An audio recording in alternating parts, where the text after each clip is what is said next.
Welcome to Keep On Casting. It's opening weekend in Mississippi. Deer season's finally here. We're going to take a little break from fishing. It's all about the deer.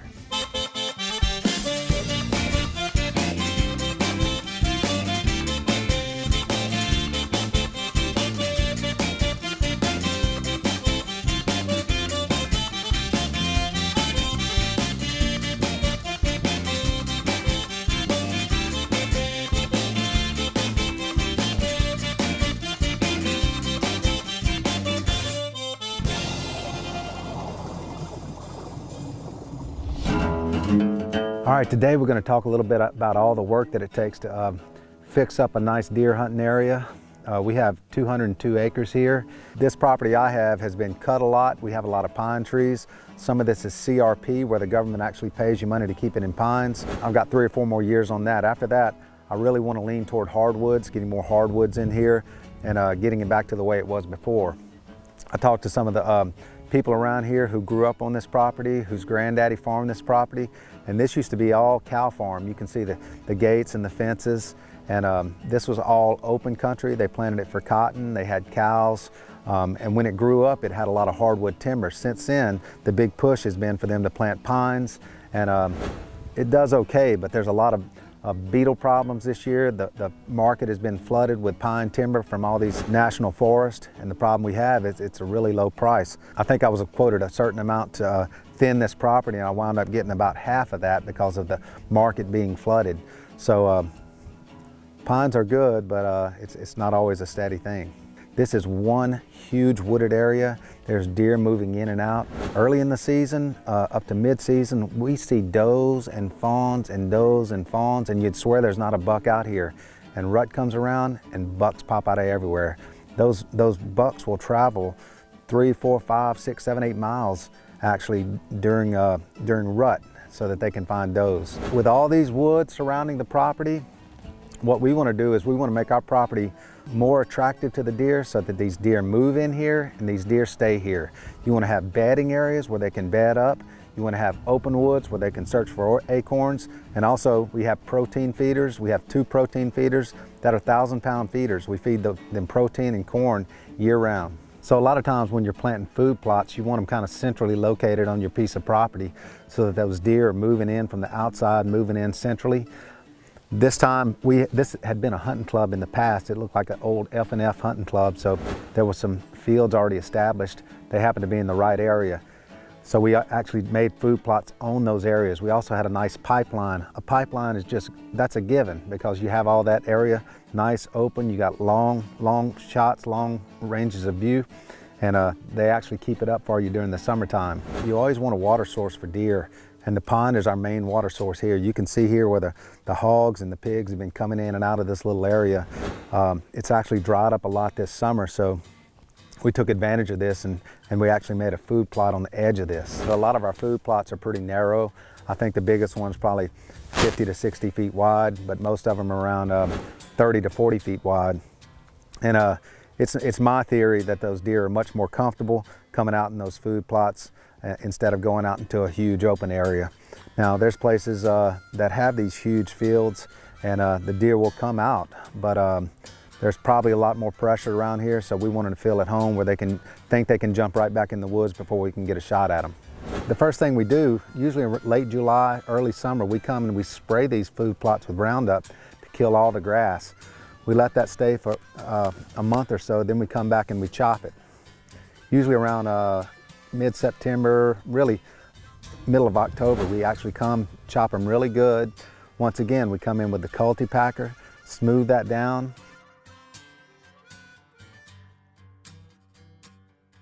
After that, we plant, and this year we actually had a buggy or a cart that spreads the seed. We hooked it up behind the Kubota, drug it through there. It spread the seed, the fertilizer, and the lime all at one time. You can get those at your neighborhood feed store.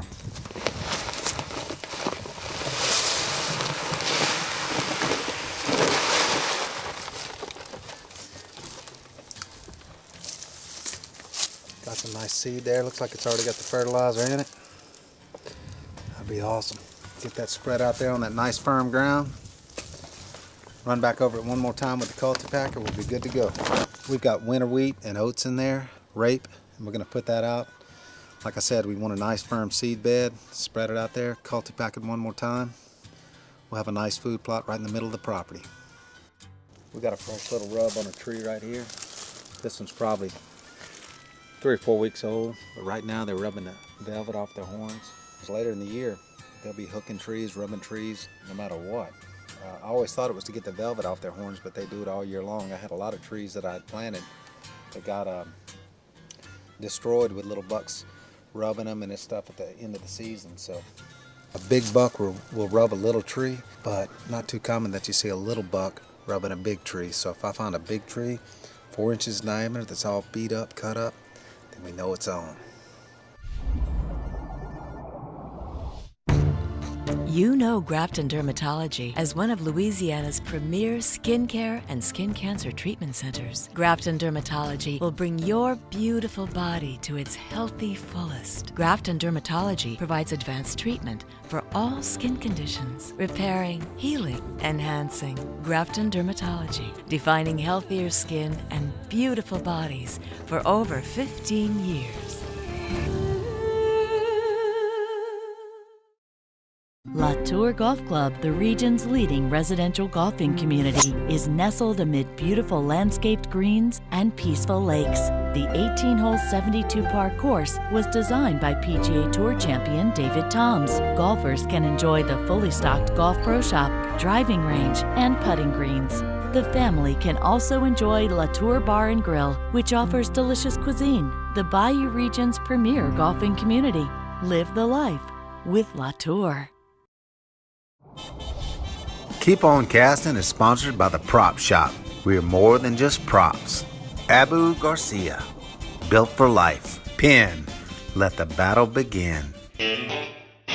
So a lot of people will plant early October. They always say the first weekend of October. We like more the middle of October, and what we're looking for is we want rain coming through within the next 2 to 3 days. If you put those seeds out there and they stay 2 weeks with no rain, they're not going to germinate. So we always watch the weather, try and judge it where we know there's going to be rain within 2 to 3 days, and most of the time we do good with that. So in the South, we like to plant oats, winter wheat, and sometimes turnips. This was a blend that I got from the feed store, and it looks like there's quite a few turnips in there. I hadn't had a lot of success here with turnips, but sometimes if you have them out there for a while, the deer will start eating them. So we're going to see what happens in the wintertime with this. You want to rely on your food plots, but you also want to take advantage of what you have growing naturally. We have persimmons, we have acorns, we planted pear trees. We've got pear trees with little cages around them to keep the little bucks from rubbing on them. We've also got sawtooth oaks, or gobbler oaks they call them, and those actually make these really big acorns that the deer love. So we're trying to take advantage of the land, but also supplement the land. We have protein feeders year-round. Some people don't do that. Some people just start protein feeding, usually in March or April, and feed to the end of the summer. The reason they do that is because that's the time that the bucks are actually going to develop their antlers. After that, they've already developed, and they'll rub the velvet off, and you don't need a protein feed after that. We feed year-round just because we're trying to really help the deer herd and help them get some nice mass to their horns.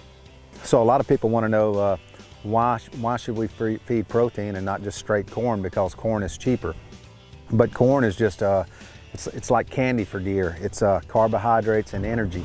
They love that in the wintertime because I'm sure it helps them protect them from the cold, but it does nothing for their racks. So the reason we want to feed protein is because it helps those young deer grow, develop a bigger mass, and of course for the bucks, the main thing is so that they can develop their horns. I used to always have the trail cams pointing directly at the feeder, but now I've switched to where I have the trail cams kind of off to the sides of the feeders.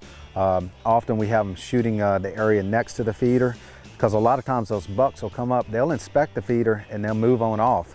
I don't want to see does and spikes feeding there, taking up all my pictures. I want to see the big bucks. So another thing that we'll do is we'll find little trails in the woods.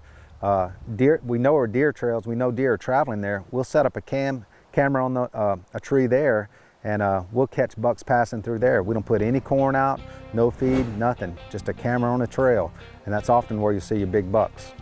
All right, so we're gonna check this camera. This is on one of our main feeders. I've been seeing a lot of deer here, lots of tracks everywhere. Looks like we got about 256 picks on here, and it's only been out a week.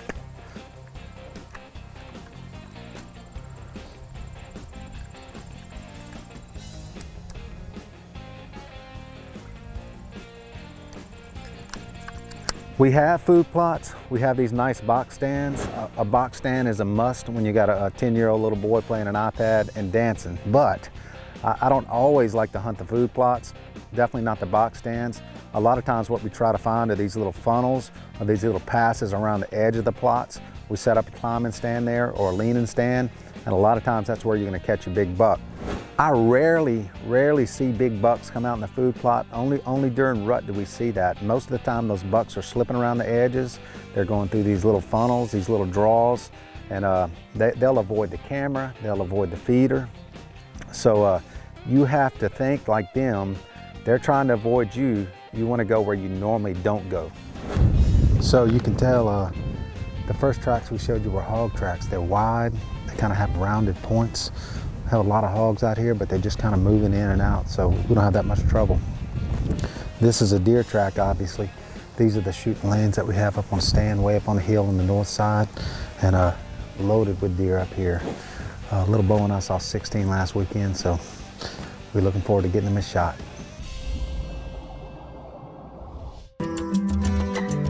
Skin cancer is the most common cancer in the United States. In fact, more skin cancers are diagnosed each year than all other cancers combined. Most skin cancers are caused by too much exposure to the sun. The good news is that you can do a lot to protect yourself. Catch skin cancer early so that it can be treated effectively. Finding it early is the best way to make sure it can be treated with success. Call Grafton Dermatology for a consultation.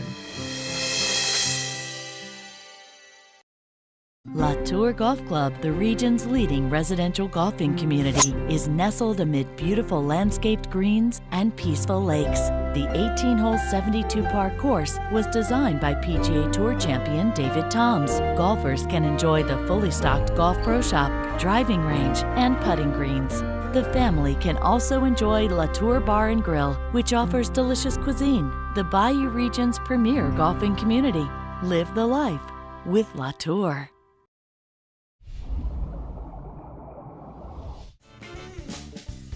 Keep on Casting Cooking is brought to you by Rouse's. Fresh food, fresh daily.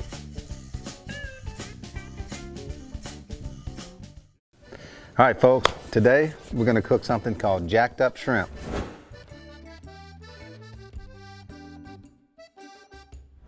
When we're at the hunting camp, my goal is to actually not have to leave the hunting camp. So a lot of times we make do with what we have. So this is a great recipe. We got some bacon fried up crisp. We're gonna take this, crumble that up real good. Basically homemade bacon bits. I'm sure you could do it with the other ones, but they're not quite as good. The number one thing is, when Mama's cooking this bacon right here, do not eat it. She gets really mad. Bacon makes everything better.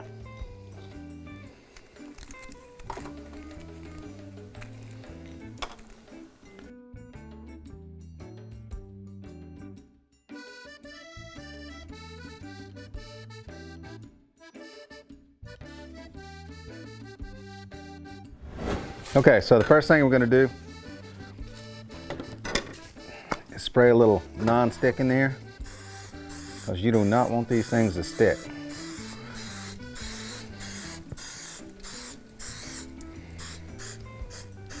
Mess up your day. Next, we're gonna add a stick of butter, and I'm gonna go through one for you, and then about a half a stick. Put that right there. Good. Next, we're gonna add a shrimp. Next, we put a little pinch of seasoning right there. That's a little Cajun seasoning. And we got two types of cheese here. Mainly you can just use pepper jack, but I had some Parmesan cheese here too, so I'm gonna put a little of that on there. Can't hurt. Next, some little bacon bits. And finally, on top, 1 jalapeno. So let me get to work on the rest of these and we'll see how they come out.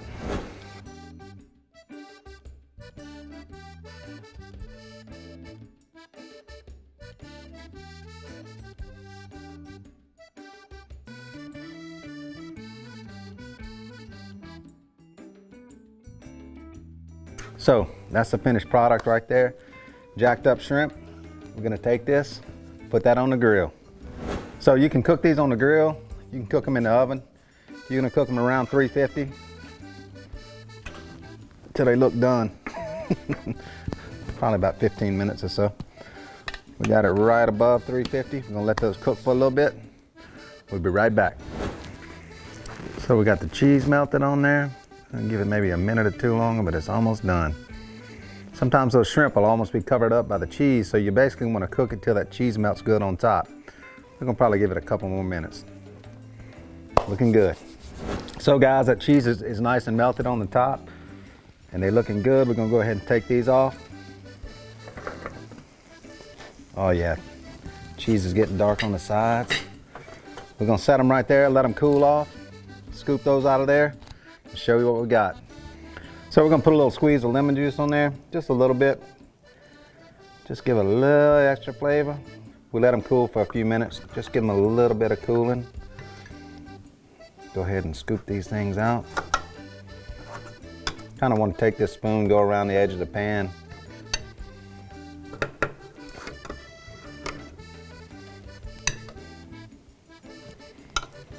Got a nice big shrimp in there. So there it is, the finished product.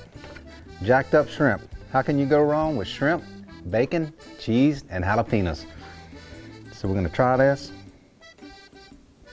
This is Gary's recipe.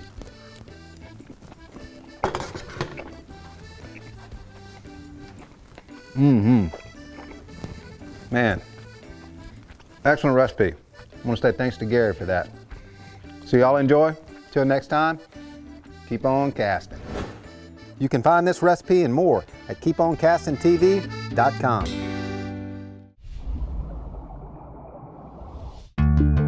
Living in the South, we all love our outdoor activities. Most skin cancers are caused by too much exposure to the sun. Also try to avoid direct sunlight between 10 a.m. and 2 p.m. Remember to wear protective clothing and cover your head. Using sunscreen with an SPF above 15 with reapplication every 3 to 4 hours can do wonders. You're smart, have fun, but be safe.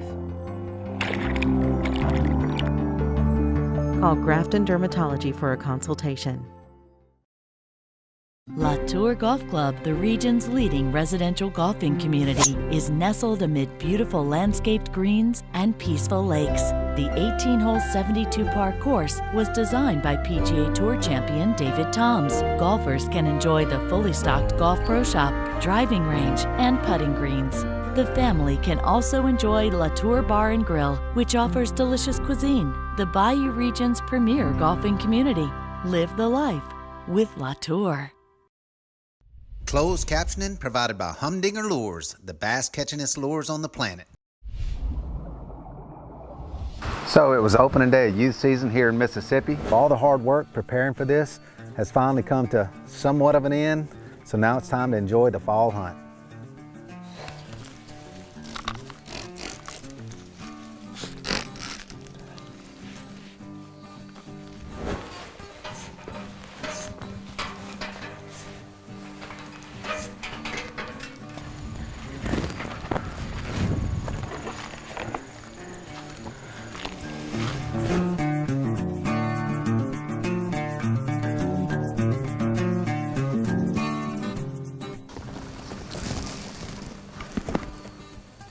I see some deer. Deer coming out at the end. Papa. Deer.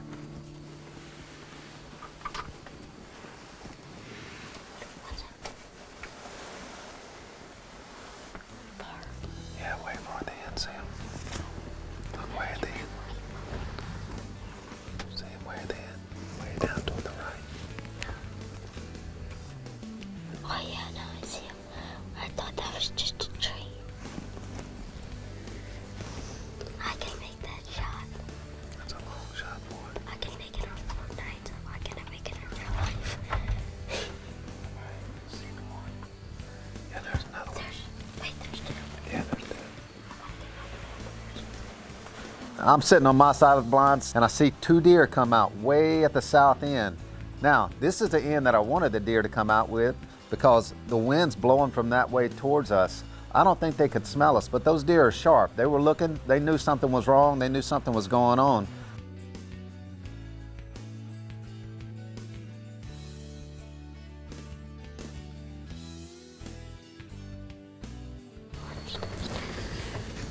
You want to try a shot or you want to wait? Wait until she gets more center in the field. I'll shoot her. They were about 180 yards, maybe 200 yards. I got little Bo up on my lap, got the gun out, hoping he could get a shot. We really didn't want him to take a shot over about 150 yards just for fear of wounding a deer. We waited a little bit. That first one stepped off the lane into the woods, and I knew it was going to be just a second before that other one stepped off into the woods, and sure enough, that happened.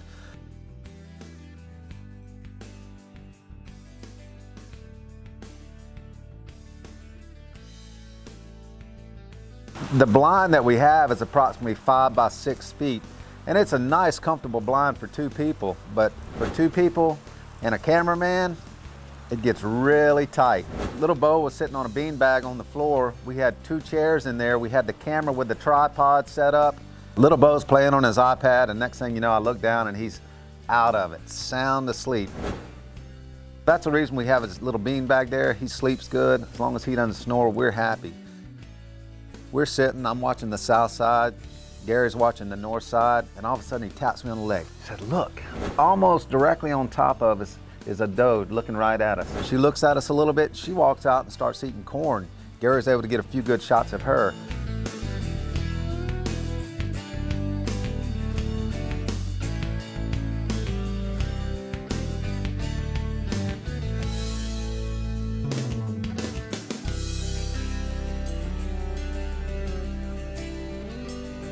Next thing you know, boom, another one's looking right at us. And this one is spooky.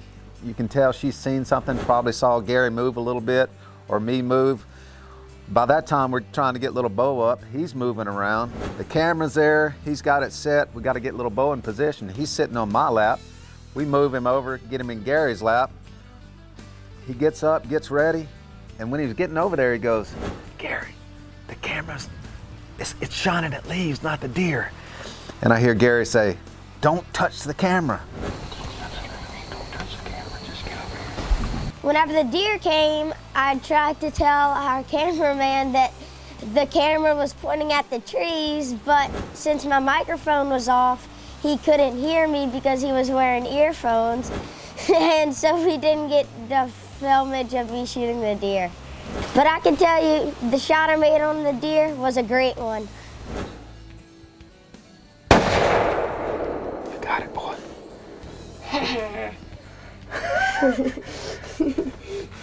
Okay, I saw where it went in. You hit it for sure. Yeah, definitely. Yeah. All right, take the safety back off.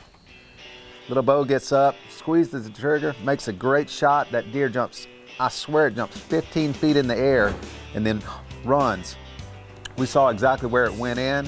Little Bo turned to me and he goes, I studied deer hunting on YouTube. He said, when they jump like that, that means you made a good shot. So I was hoping he did.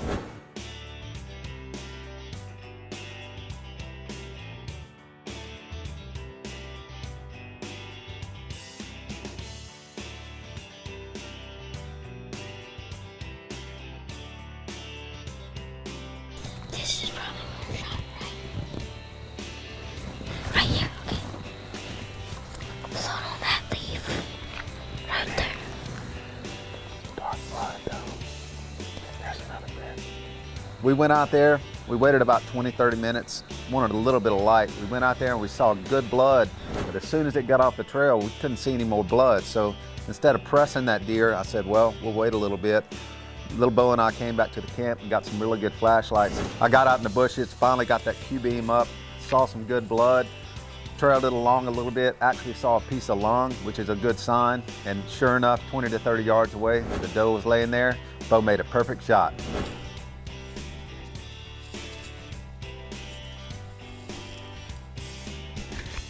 So we had a great time this hunt.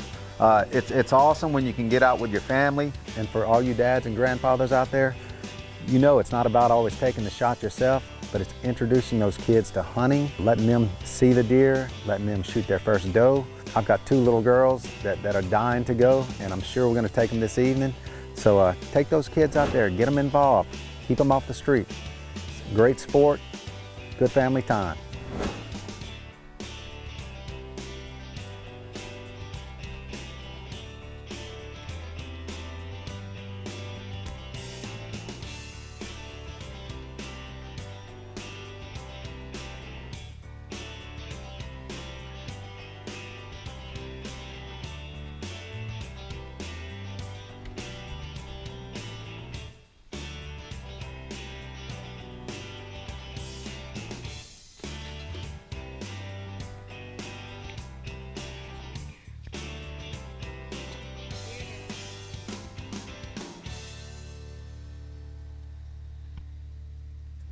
Well, folks, we had a great time here with Keep On Casting and Blasting. As always, we want to thank our troops and active military. Remember, get out there, take those kids hunting, have a good time, enjoy some family time. Until next time, keep on casting. So you know Boudreaux, set in his Cajun ways. He goes out fishing again and he's got his dynamite. Well, sure enough, here comes the game warden. Pulls up next to Boudreaux. He said, Boudreaux, I done told you many times you can't fish with dynamite. So guess what Boudreaux does? He lights the dynamite, hands it to the game warden. He says, we're gonna fish or we're gonna talk. Go figure.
Danse avec les filles, oui c'est juste pour m'amuser. Je bois le bon